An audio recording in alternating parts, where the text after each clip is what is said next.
अस्सलाम वालेकुम नाजरीन, मैं हूं आपकी मेज़बान गज़ाला सिद्दीकी। लेकर के आ गई हूं ख़वातीन के लिए ख़ास प्रोग्राम यानी आपकी सहेली।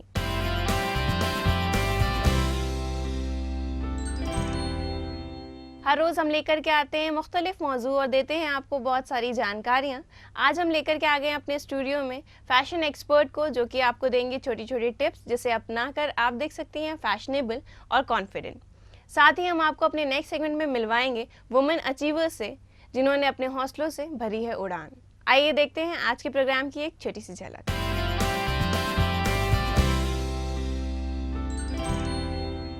इंग्लिश या ब्रिटिश या जो यूरोपियंस थे, जब किसी को इज़्ज़त देनी होती थी, किंग या क्वीन, तो वो कहते थे कि इनको रोब ऑफ ऑनर दिया जाएगा। उसी तरह से हिंदुस्तान में उसको कहते थे कि ये रोब ऑफ अबा दी जाएगी, जिसमें एम्ब्रॉयडरी होती थी या सिल्क के होते थे या ब्रोकेड के होते थे। तो ये लफ्ज़ वहीं से आया है, अबा से अबाया बन गया। जी रही हूँ मैं गम उठाने को, ताकि बांटूं खुशी ज़माने को। तेरा नक्शे कदम जो मिल जाए, बस ये काफ़ी है सर झुकाने को। जिंदगी के उदास कागज पर दिल का पैगाम लिखने वाली थी। रोशनाई बिखर गई वरना मैं तेरा नाम लिखने वाली थी।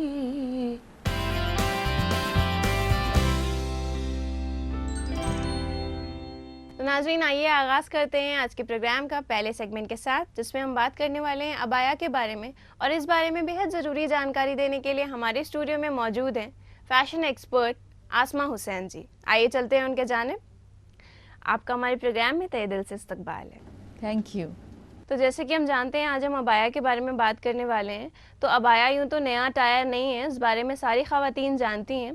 तो अबाया की शुरुआत कब से हुई है, इसको क्या कहते हैं और साथ ही इसका क्या मतलब है, हमारे व्यूअर्स को बताइए। अबाया बेसिकली एक चादर टाइप की चीज़ है, उसको चादर भी कहते हैं। पहले चादर ही कहते थे कि आपने चादर ओढ़ ली और जो भी आप पहने हैं या जो भी आप किए हुए हैं, आपने उसको पूरी तरह से अपने आप को कवर कर दिया।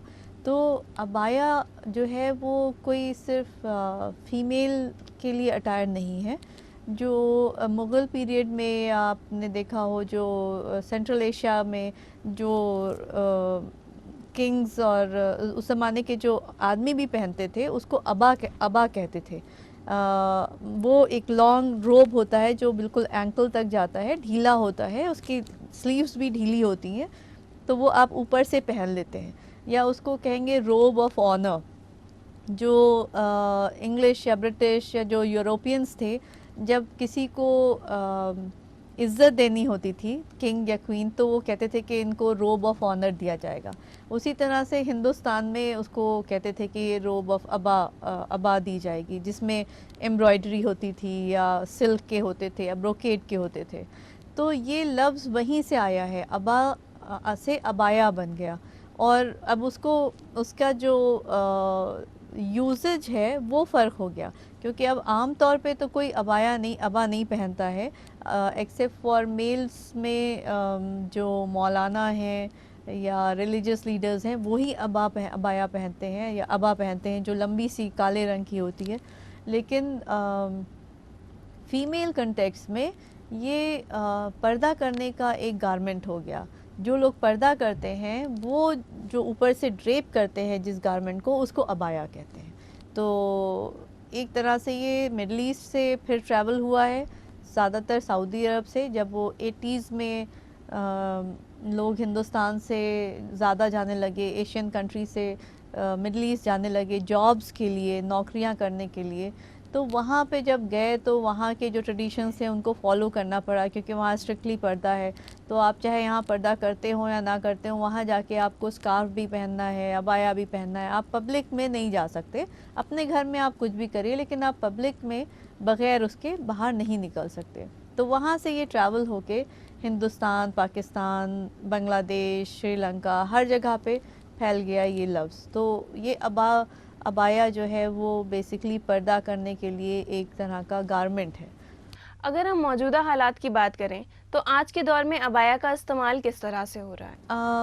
अब तो बेसिक जो अबाया होती है वो सिर्फ जो बहुत ट्रेडिशनल लोग हैं वो ढीली ढाली अबाया पहनते हैं, लेकिन मिडल ईस्ट में और बाहर की कंट्रीज़ में तो बहुत स्टाइलिश अबायाज होती हैं, यानी कोट फॉर्म्स हैं। आपने एक जैसे कोट पहना हुआ है और वो बस लंबा है आपका, चाहे आप अगर बहुत पर्दा करते हैं तो वो आपके एंकल तक चला जाएगा, और अगर आप थोड़ा मॉडरेट टाइप के हैं तो आपने नी लेंथ तक पहना, नीचे आपके ढीला ट्राउज़र है, तो आप पूरी तरह पर्दे में हैं। और कोट्स के बहुत डिफरेंट स्टाइल्स हो गए हैं, एम्ब्रॉयडर्ड कोट्स हैं, ब्लैक कलर के अलावा आप और कलर्स में जैसे ब्राउन है, बेज है, ग्रे है, ये सब न्यूट्रल शेड्स हर तरह के अब लोग इस्तेमाल करते हैं उसमें।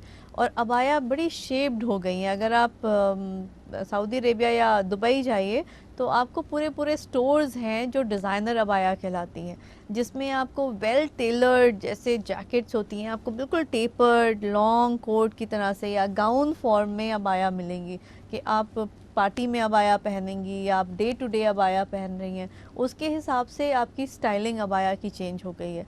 या आप ऑफिस में काम करती हैं तो आपकी बड़ी सोबर सी सोफिस्टिकेटेड कोट टाइप की अबाया है जो आपने बस ट्राउज़र और शर्ट के ऊपर से पहना, स्कार्फ बांधा और आप चले गए ऑफिस में। तो अलग अलग ओकेजन्स के हिसाब से अब अलग अलग स्टाइलिंग की अबाया आने लगी है। तो आप कैसा अपने यूज़ करना चाहते हैं, आप किस जगह जा रहे हैं, उसके हिसाब से आप अबाया ख़रीद सकते हैं या आप अपनी अबाया ख़ुद बनवा भी सकते हैं।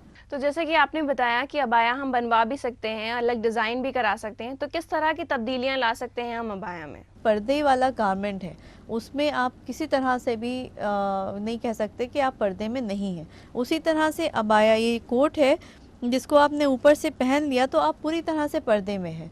और जो लोग बहुत ट्रेडिशनल पर्दा करते हैं वो लंबे एंकल तक के भी पहन सकते हैं और पहनते हैं, लेकिन जो कॉमन डे टू डे आजकल लड़कियां बाहर जा रही हैं, जॉब कर रही हैं, वो कम्यूट करती हैं पब्लिक ट्रांसपोर्ट में या स्कूटी चलाती हैं, वो सब इस तरह के गारमेंट्स पहन सकती हैं।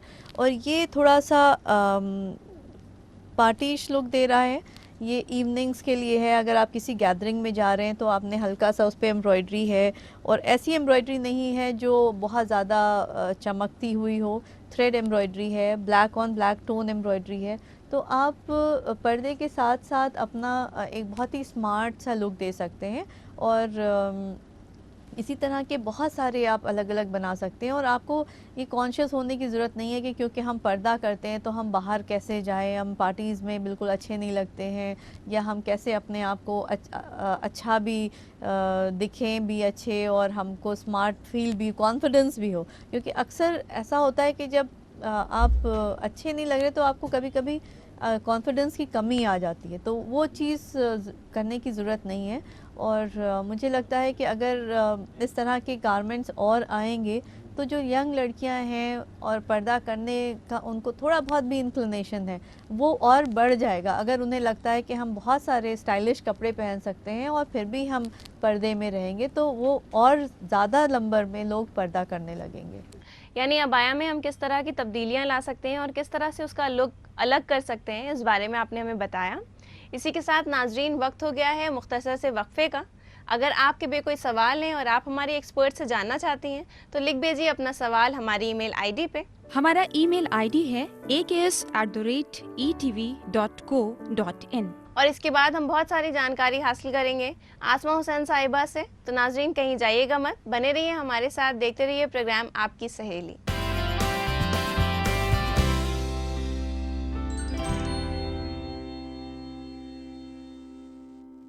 खैर मकदम है नाजरीन, एक बार फिर से आप सभी का प्रोग्राम आपकी सहेली में। आज बातचीत का मौजू है अबाया। इसके बारे में बहुत सारी जानकारी दे रही हैं फैशन एक्सपर्ट आसमा साहिबा जी। आइए चलते हैं उनके जानिब।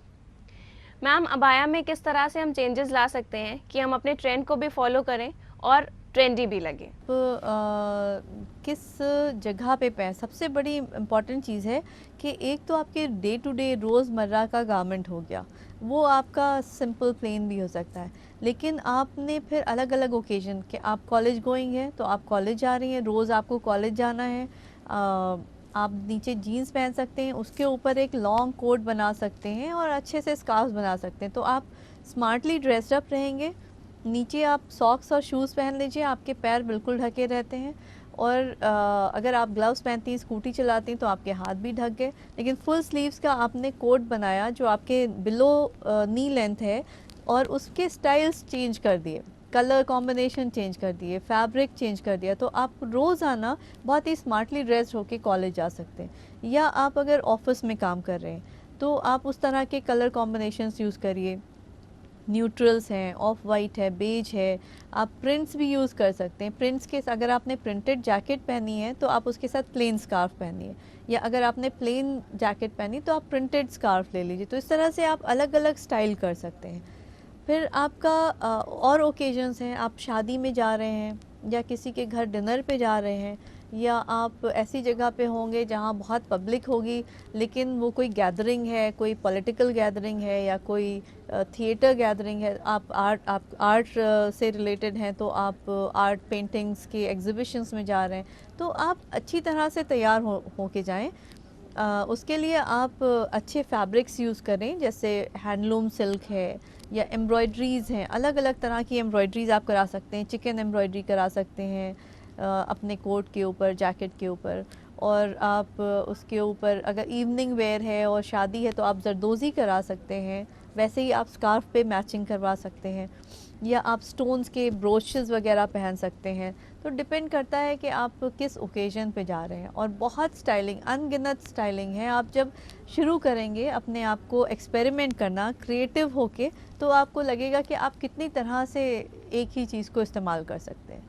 जी, अगर हम बात करें सीज़न्स की, कि अलग-अलग सीज़न्स में हमें किस तरह के अबाया पहनने चाहिए और ताकि वो अट्रैक्टिव भी लगे और बहुत ज़्यादा खूबसूरत भी लगे, तो हमें किस तरह के अबाए बनाने चाहिए सीज़न चेंज होते वक्त? सीज़न वाइज आप अलग अलग अपनी अबाया रखें। आप समर्स, इंडिया में बहुत सख्त गर्मी पड़ती है, तो आप गर्मी के लिए कॉटन की अबाया या जो आपके ऐसे फैब्रिक्स होते हैं उसको चाहे आप लाइन करें, हल्की कॉटन से ही आप उसमें लाइनिंग लगाएं, उसमें मोटी लाइनिंग ना लगी हो, और जैकेट स्टाइल में वो स्टिच्ड हो, ताकि आपकी स्टिचिंग टेलरिंग बहुत खूबसूरत होगी, स्मार्ट लगेगी, लेकिन आपको गर्मी नहीं लगेगी उसमें। और अंदर आप कॉटन के महीन कपड़े पहन सकते हैं, क्योंकि ऊपर आपका पूरी तरह से ढका हुआ रहता है। तो इस तरह से आप सीज़न वाइज चेंज कर सकते हैं। फिर कलर्स, समर्स में आप पेस्टल कलर्स के अबाया बनाएं, soft pink, beige, lemon colour, फिरोज़ी कलर। कोई ज़रूरी नहीं कि आप सिर्फ काला रंग पहन के जाएं। काला रंग जो है वो मिडल ईस्ट और सेंट्रल एशिया से आया है,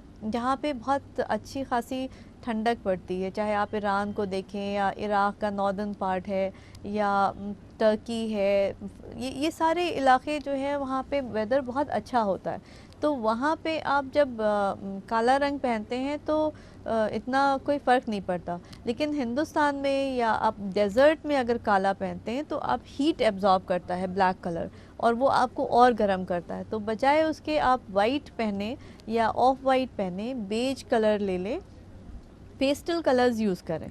और जब आपके विंटर सीज़न आए तो आप black, navy blue, dark brown, Coke brown, इस तरह के अलग अलग कलर्स यूज़ कर सकते हैं। तो सीज़न वाइज भी आप अलग अलग रखें अपनी अबाया को, और ओकेजन वाइज अलग अलग रखें। अगर आप पर्दा करते हैं तो मुझे लगता है कि आपको अपने गारमेंट्स में अबाया और स्कार्फ के ऊपर ही सबसे ज़्यादा ध्यान देना चाहिए। जब आप शॉपिंग करते हैं तो आपको ये सोच के शॉपिंग करना चाहिए कि हमें नई अबाया बनानी है, नया स्कार्फ बनाना है, और उसके हिसाब से हमको अंदर का एक गारमेंट बनाना है जो कि सिंपल हो सकता है, क्योंकि वो गारमेंट आपका बाहर के लोग नहीं देखते हैं। आप बेसिकली अपने आप को जो भी प्रेजेंट करते हैं वो आपकी अबाया से और स्कार्फ से आपका प्रेजेंटेशन होता है। तो वो खूबसूरत होनी चाहिए, जो आपकी पर्सनालिटी को इन्हांस करे।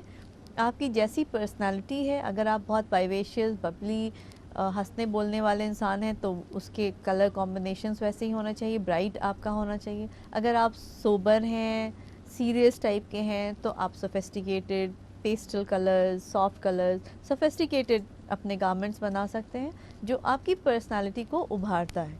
तो आप, बेसिक चीज़ है कि आप जो भी पहने उसमें कॉन्फिडेंस के साथ पहने उसको, ताकि आपका कॉन्फिडेंस बढ़े, आप खूबसूरत भी लगे, और आप अपने जो भी काम करते हैं उस मकसद में पूरी तरह कामयाब हो सकें। जी, अब हमें ये बताइए कि अगर ख़वातीन शॉपिंग करने जा रही हैं, अबाया ख़रीदने जा रही हैं, स्कार्फ़ ख़रीदने जा रही हैं, तो उन्हें किस तरह की एहतियात करने चाहिए, किस चीज़ों का ख़ास ख़्याल करना चाहिए? आप रिंग्स पहन सकते हैं बहुत सारे, आपकी क्योंकि उंगलियां दिखाई देती हैं, और ख़ूबसूरत सी रिंग्स पहन सकते हैं।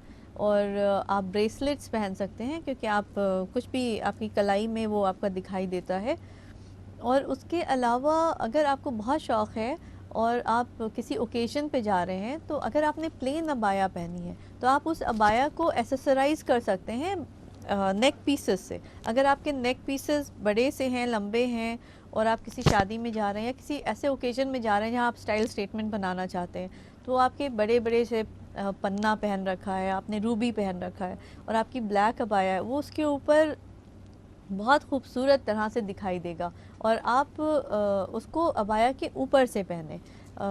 इसी तरह से अगर आप शादी में या आप अगर ब्राइड हैं, तो आप अपने स्कार्फ़ के साथ में इयररिंग है या स्कार्फ़ के ऊपर आपका छपका है, टीका है, वो उसके ऊपर से पहन सकते हैं।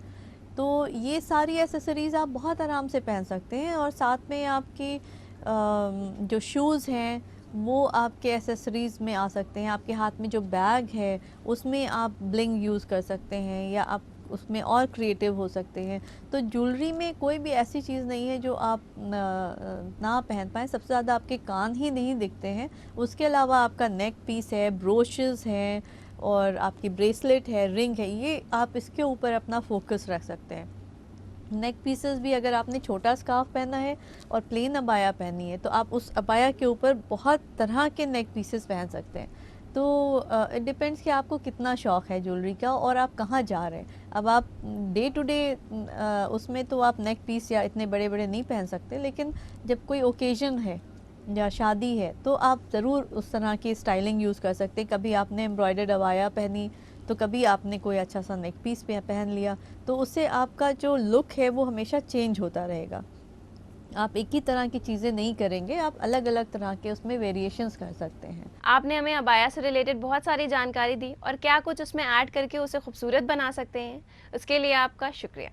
Thank you. अगर आपके भी कोई सवाल है और आप हमें फीडबैक देना चाहते हैं तो ईमेल कीजिए हमारी ईमेल आईडी पे। हमारा ईमेल आईडी है aks@etv.co.in। इसी के साथ वक्त हो गया है एक छोटे से वक्फे का। वक्फे के बाद नेक्स्ट सेगमेंट में हम आपको मिलवाएंगे वुमेन अचीवर्स से जिन्होंने अपने हौसलों से भरी है उड़ान। तो कहीं जाइएगा मत, बने रहिए हमारे साथ, देखते रहिए प्रोग्राम आपकी सहेली।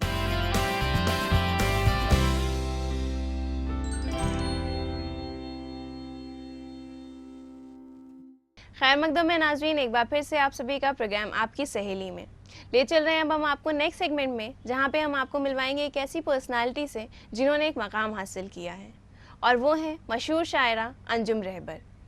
तो आइए जानते हैं उनकी कामयाबी की दास्तान।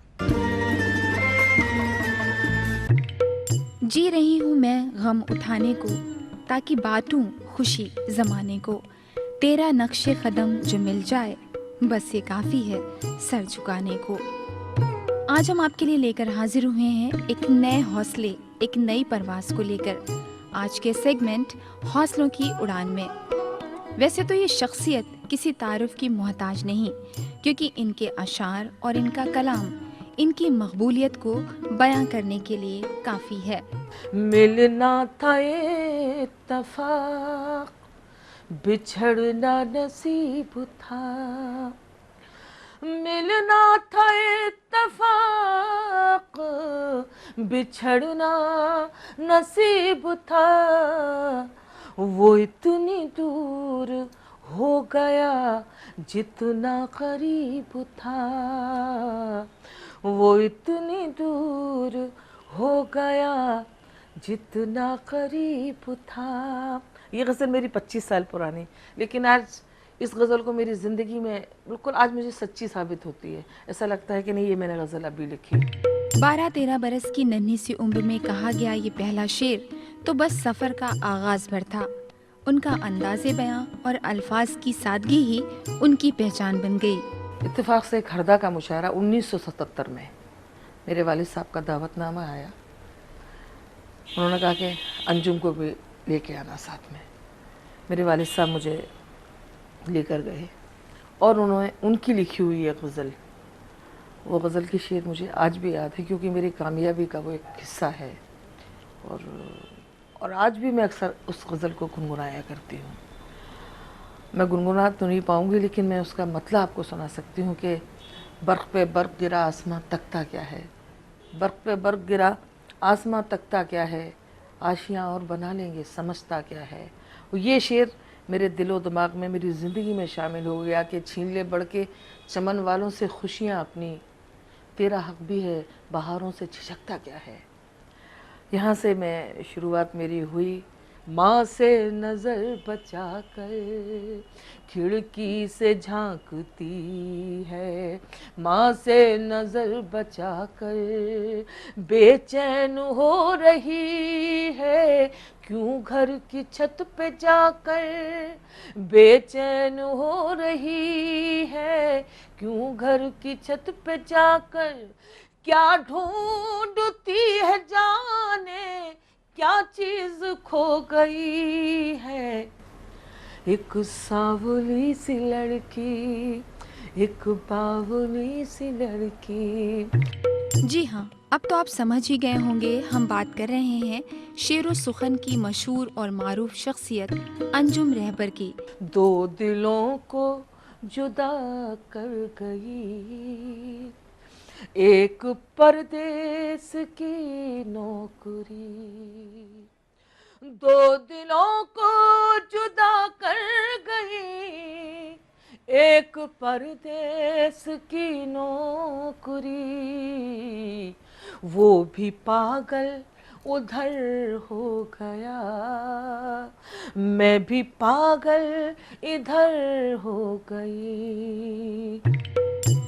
शायरा अंजुम रहबर, जिनकी पैदाइश 1962 में गुना मध्य प्रदेश के एक अदबी घराने में हुई। मेरे वालिद साहब बहुत अच्छे शायर थे, तो वहाँ एक मेला लगता था, जो सरकारी मेले, अब तो वो रस्में ख़त्म होती जा रही हैं। तो सबसे पहले मेरे वालिद साहब ने मुझे एक राष्ट्रीय गीत लिख के दिया था और कहा था कि तुम्हें, वहाँ पर एक मुशायरा था, बड़े बड़े शायर वहाँ आए थे, मरहूम खुमार साहब, शमीम जयपुरी साहब, मैं नाम कितने के लूँ, जो बड़ा उस ज़माने में वो थे। तो शुरुआत मैंने वो राष्ट्रीय गीत पढ़कर पहली बार डाइस पर मैंने पढ़ा था, वरना मैं आमतौर से तो शुरू से बचपन से लेकर 26 जनवरी 15 अगस्त हमेशा राष्ट्रीय गीत पढ़ती थी और कंपटीशन जो होते थे संगीत के उसमें भी मैं भाग लिया करती थी। अल्लाह ने वहाँ भी मुझे बहुत कामयाबी अता फरमाई। जिंदगी के उदास कागज़ पर दिल का पैगाम लिखने वाली थी, रोशनाई बिखर गई वरना मैं तेरा नाम लिखने वाली थी। एक तरफ बचपन से जवानी तक जहां उनको शायरी में वालिद की सरपरस्ती मिली, तो वहीं दूसरी तरफ शौहर की शक्ल में मशहूर और मारूफ शायर राहत इंदौरी का साथ। छोटी छोटी सी बातों से मोटी मोटी खबरों तक ये गाड़ी ले जाएगी हमको माँ की गोद से कब्रों तक, ये गाड़ी ले जाएगी हमको माँ की गोद से कब्रों तक, सब चिल्लाते रह जाएंगे रुक रुक रुक रुक रुक, छुक छुक छुक छुक रेल चली है जीवन की, छुक छुक छुक छुक रेल चली है जीवन की। आप भी मेरे साथ गुनगुनाएं, छुक छुक छुक छुक रेल चली है जीवन की, जीवन की। शुक्रिया, आदाब। ऐसी शख्सियत को हम सलाम करते हैं और उनके लिए मजीद कामयाबी और सुरखरू होने की दुआ करते हैं। तो नाज़रीन, देखा आपने, अगर आपके हौसले बुलंद हैं तो आप किसी भी ऊंचाई को पा सकते हैं। अगर आपकी भी कुछ ऐसी ही दास्तां हैं और आप उसे हम तक पहुंचाना चाहते हैं और चाहते हैं कि वो दुनिया तक पहुंचे, तो लिखिए हमारी ईमेल आईडी पे। हमारा ईमेल आईडी है aks@etv.co.in। और नाज़रीन, इसी के साथ वक्त हो गया है आपसे अलविदा लेने का। हम फिर हाजिर होंगे एक नए मौजू के साथ। हमें इजाज़त दीजिए। अल्लाह हाफ़िज़।